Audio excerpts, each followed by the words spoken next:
ಇರಾನ್ನಲ್ಲಿ ನಡೀತಾ ಇರುವ ಯುದ್ಧದ ಪರಿಣಾಮವಾಗಿ ದೇಶದಾದ್ಯಂತ ಉಂಟಾಗಿದ್ದ ಎಲ್ಪಿಜಿ ಸಿಲಿಂಡರ್ ಪೂರೈಕೆ ಸಮಸ್ಯೆ ಇದೀಗ ನಿಧಾನವಾಗಿ ಸರಿಯಾಗ್ತಾ ಇರುವ ಲಕ್ಷಣಗಳು ಕಾಣಿಸ್ತಿವೆ. ಕಳೆದ ಕೆಲವು ದಿನಗಳಿಂದ ಎಲ್ಪಿಜಿ ಸಿಲಿಂಡರ್ ಕೊರತೆಯಿಂದ ಜನರು ಸಾಕಷ್ಟು ತೊಂದರೆ ಅನುಭವಿಸ್ತಾ ಇದ್ದಾರೆ. ಮನೆಗಳಲ್ಲಿ ಅಡುಗೆ ಮಾಡಲು ಗ್ಯಾಸ್ ಸಿಗದ ಕಾರಣ ಹಲವರು ಪರ್ಯಾಯ ವ್ಯವಸ್ಥೆಗಳನ್ನ ಹುಡುಕುವ ಪರಿಸ್ಥಿತಿ ಎದುರಿಸಬೇಕಾಗಿದೆ. ಆದರೆ ಇದೀಗ ಸಮಸ್ಯೆ ಸ್ವಲ್ಪ ಮಟ್ಟಿಗೆ ಕಡಿಮೆಯಾಗ್ತಾ ಇರುವುದು ಜನರಿಗೆ ಸ್ವಲ್ಪ ನೆಮ್ಮದಿ ನೀಡಿದೆ. ರಾಜ್ಯದ ಆಹಾರ ಹಾಗೂ ನಾಗರಿಕ ಪೂರೈಕೆ ಇಲಾಖೆ ಭಾನುವಾರ ನೀಡಿದ ಮಾಹಿತಿಯ ಪ್ರಕಾರ ಕೇಂದ್ರ ಸರ್ಕಾರದ ನಿರ್ದೇಶನದಂತೆ ರಾಜ್ಯದಲ್ಲಿ ಕಳೆದ 3 ದಿನಗಳಲ್ಲಿ ತೈಲ ಕಂಪನಿಗಳ ಅನಿಲ ಸಿಲಿಂಡರ್ ಸರಬರಾಜಿನಲ್ಲಿ 20% ಸುಧಾರಣೆ ಕಂಡುಬಂದಿದೆ.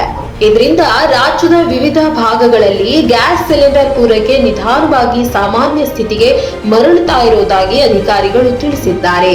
ಇರಾನ್ ಯುದ್ಧದ ಹಿನ್ನೆಲೆಯಲ್ಲಿ ಜಾಗತಿಕ ಮಟ್ಟದಲ್ಲಿ ಇಂಧನ ಪೂರೈಕೆ ವ್ಯವಸ್ಥೆ ಮೇಲೆ ಪರಿಣಾಮ ಬೀರಿತ್ತು. ವಿಶೇಷವಾಗಿ ಮಧ್ಯಪ್ರಾಚ್ಯ ಪ್ರದೇಶದಲ್ಲಿ ನಡೀತಾ ಇರುವ ಸಂಘರ್ಷದಿಂದ ತೈಲ ಹಾಗೂ ಅನಿಲ ಸಾಗಾಟದ ವ್ಯವಸ್ಥೆಯಲ್ಲಿ ವ್ಯತ್ಯಯ ಉಂಟಾಗಿದೆ.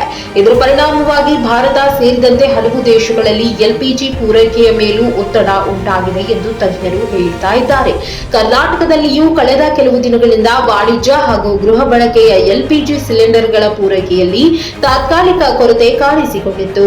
ಕೆಲವು ಕಡೆಗಳಲ್ಲಿ ಹೋಟೆಲ್ಗಳು ತಮ್ಮ ಮೆನುಗಳನ್ನ ಕಡಿಮೆ ಮಾಡಬೇಕಾದ ಪರಿಸ್ಥಿತಿಗೂ ತಲುಪಿದ್ದವು. ಕೆಲವು ಪ್ರದೇಶಗಳಲ್ಲಿ ಜನರು ಗ್ಯಾಸ್ ಸಿಲಿಂಡರ್ ಸಿಗದೆ ಪರದಾಡಿದ ಘಟನೆಯೂ ವರದಿಯಾಗಿವೆ.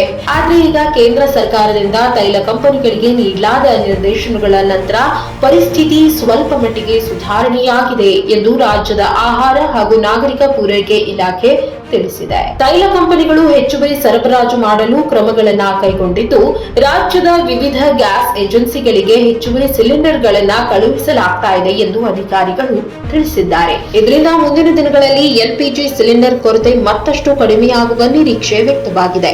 ಈಗಾಗಲೇ ಕೆಲವು ನಗರಗಳಲ್ಲಿ ಗ್ಯಾಸ್ ಪೂರೈಕೆ ಸುಧಾರಣೆಯಾಗಿದ್ದು, ಗ್ರಾಹಕರು ತಮ್ಮ ಬುಕಿಂಗ್ ಮಾಡಿದ ಸಿಲಿಂಡರ್ಗಳನ್ನ ಸ್ವೀಕರಿಸಲು ಆರಂಭಿಸಿದ್ದಾರೆ. ಗ್ರಾಮೀಣ ಪ್ರದೇಶಗಳಲ್ಲಿಯೂ ಸರಬರಾಜು ಸುಧಾರಣೆಗೆ ಕ್ರಮಗಳನ್ನ ಕೈಗೊಳ್ತಾ ಇದೆ ಎಂದು ಇಲಾಖೆ ಮಾಹಿತಿ ನೀಡಿದೆ. ಅಧಿಕಾರಿಗಳ ಪ್ರಕಾರ ಮುಂದಿನ ಕೆಲ ದಿನಗಳಲ್ಲಿ ಪೂರೈಕೆ ಸಂಪೂರ್ಣವಾಗಿ ಸಾಮಾನ್ಯ ಸ್ಥಿತಿಗೆ ಮರಳುವ ಸಾಧ್ಯತೆ ಇದೆ.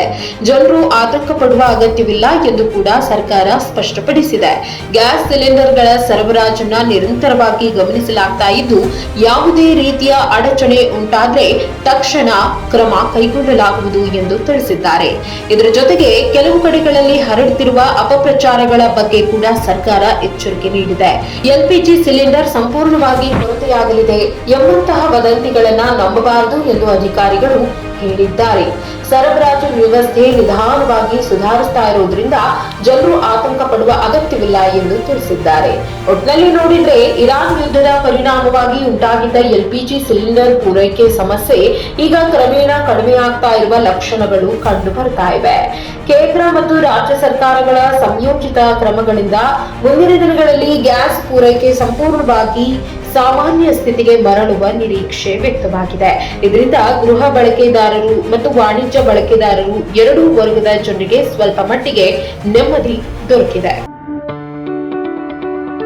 ಯಾವುದೇ ಸುದ್ದಿಯ ಅಪ್ಡೇಟ್ ಅನ್ನ ಮಿಸ್ ಮಾಡ್ಕೊಳ್ಬಾರ್ದು ಅಂದ್ರೆ ಈಗ್ಲೇ ಒನ್ ಇಂಡಿಯಾವನ್ನ ಸಬ್ಸ್ಕ್ರೈಬ್ ಮಾಡಿ. ನಿಮಗೆ ಬೇಕಾದ ಭಾಷೆಯಲ್ಲಿ ಎಲ್ಲಾ ಸುದ್ದಿ ತಿಳಿಬೇಕು ಅಂದ್ರೆ ಒನ್ ಇಂಡಿಯಾ ಆಪ್ ಅನ್ನ ಡೌನ್ಲೋಡ್ ಮಾಡ್ಕೊಳ್ಳಿ.